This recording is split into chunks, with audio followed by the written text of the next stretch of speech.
Agathocles was officially born around 1985 and focused mainly on combining their influences of the time to hone their sound more acutely. This potent blend of genres even this early on was vast, and this is due to, I believe, Jan and Erwin's heavy involvement in the scene from some time prior, booking gigs and running zines since the early 80s, and they barely had just made it out of high school. Their first gig even was in their parents' living room while they were out of the house on a walk. We'll get into this in the interview and a bunch of other fun stuff like that. Anyway, we needed to fill some space since Jan made the majority of the original script we wrote redundant. So here's Jan of Agathocles.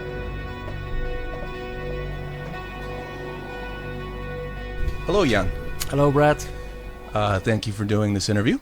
Thanks for the invitation. Of course. I think the last time we spoke was about 10 years ago, almost. In Baltimore. Yes. We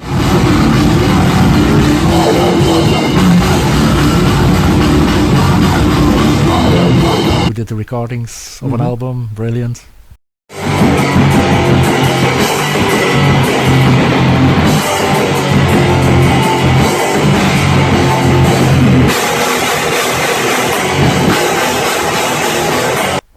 Was with who played the show? I'm trying to remember. It's what was with Agathocles. Yes, your son. The son, yes, indeed. And the tour was arranged by Ralph from Haunted Hotel Records. Love Ralph. Well, two Ralphs actually. The two Ralphs. There were the two Ralphs. Yes. Did anybody Ralph on the tour? Pardon? You say the same. Ralph is vomit. Vomited. Yeah, Ralph is another name for vomit. Really? Yeah. In America? Mm-hmm. Ah, I didn't know that. It's a slang. It's a slang. Yeah. Okay. So anyway, we're trying to go back in time to about 1980. 1980? Yes, I think that's right. Right? When did you start? When did you meet the members of what became Agathocles? What year was that? That was 1985. No, yeah, 1985 or 1984. Okay. I think I met Erwin maybe 1984 because both of us were doing fanzines. Okay. And well, we got to know each other by really strange by writing letters and then meeting up. Strange because we both were living in Mol. This is the center of Mol, and there is an animal market over here. And in the 80s, me and Erwin, the old drummer, went here to spread flyers about animal liberation. And yeah, a lot of times we really had to run very hard to get away from the salespeople over here. That's why we are still in good shape, because of all the running. Uh-huh. And that's why you didn't drink the beers to balance it, right? No, we were straight edge back then. Oh, that's because true. We were too young to get beer at the youth club. But there was no email and anything. But so, it's not like you went to school together or anything. No, I went to school in Gale, and he went to school in Mol. Okay, so not too far, but not exactly down the street either. No, it was the world was bigger back then, so it seems. 1985, you just started talking to Erwin, right? I'm saying his name correct? Yeah, it was 84 or 85, Okay. something like that, yes. When we were both doing fanzines, writing to bands. No, go ahead. And well, after doing fanzines, we also wanted to make our own noise because we thought there are so few bands which make the kind of stuff we like. And I think in '85 I got my first guitar. No fish strings. So this is a guitar which I used in the '80s and '90s and. Long time after to write new songs on. And you said you used to use fishing line? Yeah. When I didn't have money to buy strings, I used fishing lines to put it on, just to make some riffing. How many recordings would you say you made with this, maybe? I wrote most of the full albums I wrote on this one. Yeah. just acoustic, and then went to the rehearsal place, and it was like this. Okay. When I make songs, I usually make full songs that we don't have to rearrange at the rehearsal place. And that's how things started. But we didn't have any money for our drum kit or something, so in the early days we used as drum kit some cardboard boxes, pots and pans, and the symbol I showed you upstairs, the lamp from my father's desk, which we used as symbol, and yeah, we tried to make as much noise as possible. Try to sound like early Helena, Battery, Laram, the noisy bands.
Fast and noisy, but we couldn't play at all. Not that we are much better now, but that doesn't care. The spirit was there and still is. Right. Now, would you say that the boxes, was it a particular style of box you think helped with the tone of the drums? Back in it just sounded noise because we didn't have any recording material. It was just small cassette players. And the sound of the old cassette players when it recorded, it was already distorted. Right. So that, well, for us, it was kind of a surplus. Was it like, you said Tascam? I think you told me it was a Tascam. It was not a Tascam. No. It was just in '85. Like a boombox? A cassette, yeah, like a boombox. An old one, which I got from my uncle because the radio system in that boombox didn't work anymore, so he didn't need it anymore. But the cassette player worked, so we use it to record stuff. Oh, great. So 1985 was mostly making some noise. Making some noise, no gigs. No gigs gigs at all. No. I think the first gig was in '86, but was in the living room of the parents of Erwin. Maybe How many people were there? I think 5 people showed up. So the both parents, or they were biking, I think. okay. They were not. So they didn't even know about no, it. They didn't see the flyer. No. So that was kind of funny, and I think it was recorded, but maybe Erwin still has the tape. It would be great to hear if we could find it, but who knows? Yeah, it would be really funny with a big audience. Yeah. So first concert, it's parents' house. So at this point, are you writing to other? Are you writing to anybody? Are you trading tapes? What's going on? Yes. Trading tapes. We already did in 84, 85, because we were also writing to 2 bands to get interviews for our fanzines. And with the tape trading thing, well, it's opened up a lot. We got to listen to bands from all over the world. Now it's very easy. You just put the button on the internet. But back then you had to record the tapes, read the lists of people which new stuff they got in. And this way I got to know about this amazing band Nihilistics from New York, one of my favorite ones.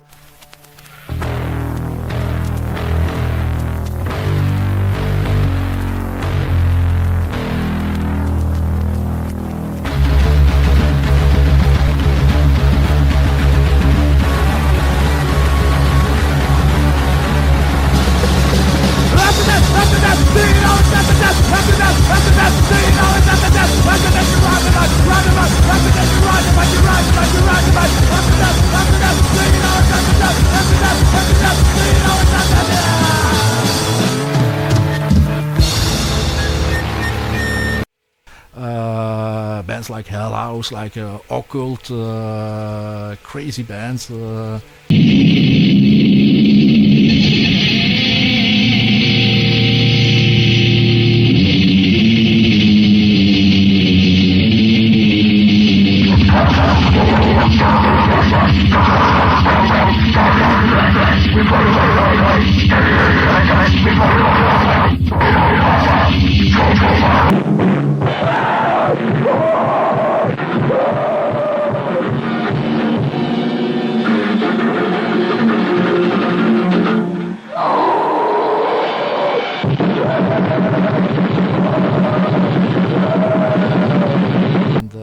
It was an eye-opener, and I think we got a lot of inspiration of the bands, of the obscure bands we found by tape trading.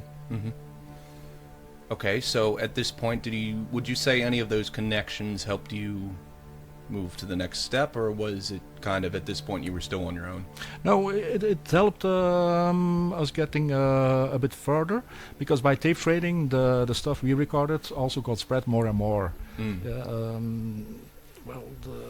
And that's what we really wanted, because you don't see the stuff we made in the record store or right. whatever. No way.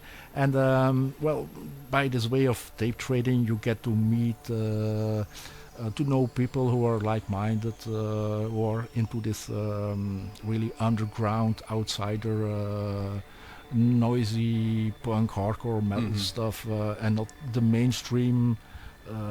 Sorry to say, bullshit that you find in the record stores. It takes a little bit more time to find all these jewels which are around, which are not mainstream, but it's worth the wait. Would you say it's, and this is getting off the topic of the history, would you say it would be harder in the 80s to find these bands, or do you think it would be harder now with the prevalence of digital? Now it's much easier to find it. Much easier with this internet thing, which I really don't like that much. People have no patience anymore. Back in the days, you had to have patience because you had to wait until the cassettes arrive in your mailbox. Sometimes international. And in the real mailbox, not the digital mailbox. And you had to read the lists which you got. There was always a small description. This band sounds like that, and that put your interest in your stuff. It was more fun, I think. Yeah, I really do think so. And I still got all the tapes from the 80s from tape trading.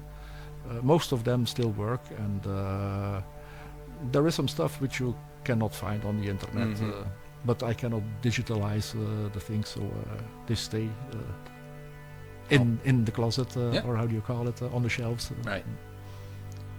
So, like you said, you moved a little bit on from this point. Like you had some help with these connections through tape trading. Yes. What would be the next thing that happened, would you say, chronologically? The next thing is that we started to rehearse at the local youth club in Mol, the Jam Club. Now, at this place in the station streets of Mol, there used to be the famous Jam Club. And in the 80s, we rehearsed here. Did some recordings here, and also Napalm Death played here with Agathocles in '87. In '88, Agathocles with Extreme Noise Terror. Deviated Instincts also played here. Total Moss Project from Germany. It was a lovely place, but I think end 80s it got shut down, and they put this building on it. And now we're going to see the other youth club after this one was destroyed. There was another where we also made some rehearsals and put up some gigs. And oh yeah, over there is the shop where I went shopping with Mick Harris of Napalm Death and Phil of Extreme Noise Terror. Yeah. There was an older band, a rock band playing there, and they were so kind to borrow us their material. And from then on we started really to rehearse, not only to record but also to start doing concerts. So those recordings at this time would have been done at the Jam House? The first ones, yes, they were done at the Jam Club. And those recordings, then we're talking about 86, I think so, yeah. 87. They were used to send around for compilation tapes. Also, with this tape trading network, you get the people who make compilation tapes, and we already had a network of friends who made fanzines, so that was a good thing to get our stuff spread in the underground. Yeah. So 86, 87 was a lot of recording, is what you're trying to... Recording and rehearsing. Yes. Any gigs yet? Yes, in '86 we did several gigs in local youth centers. '87 as well. And '87 was a good year because we had Napalm Death playing at the Jam Club together with Agathocles. In '87 we also had this amazing band from Germany, Total Moss Project, which is kind of a pre-power violence band, really fast.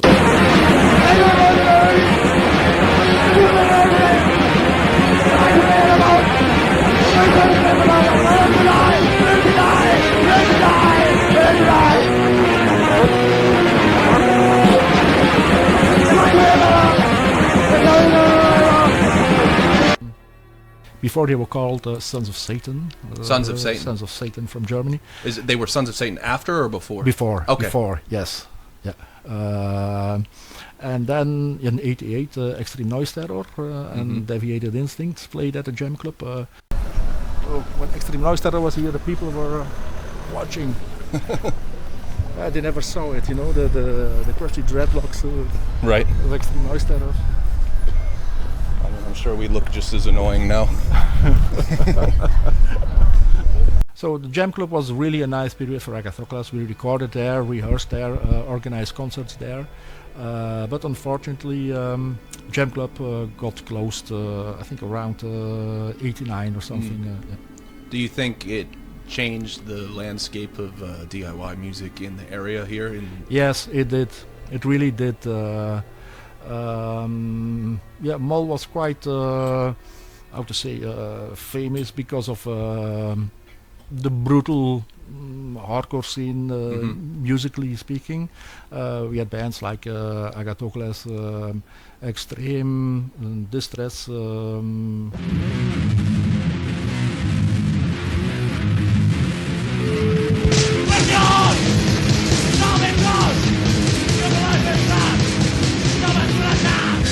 Danish Butter Cookies was also a band. I think they played that same show. Yeah, yes, indeed.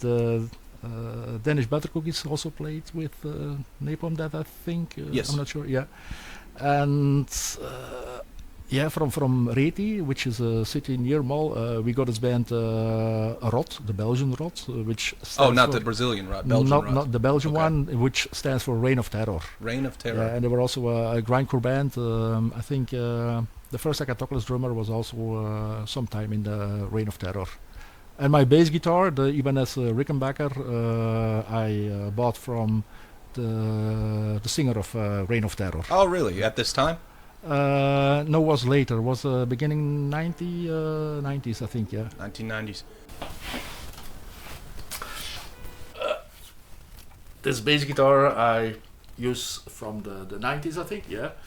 And I bought it from Tuur, who was the singer of Reign of Terror from Belgium.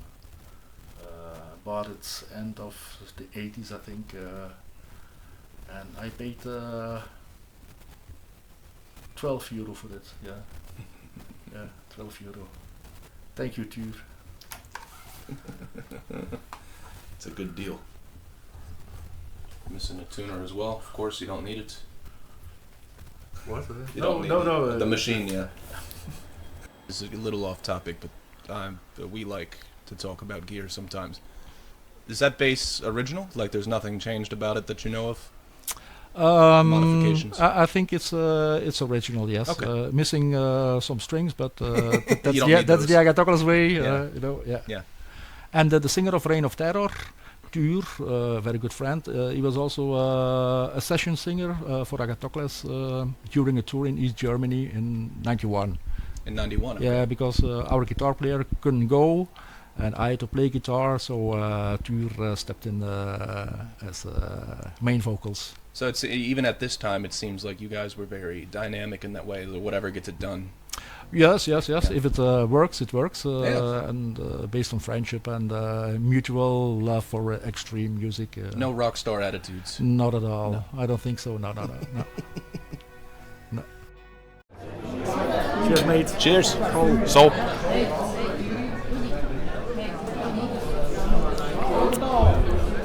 Don't demonetize. Do you like the taste? Yeah, it's good taste.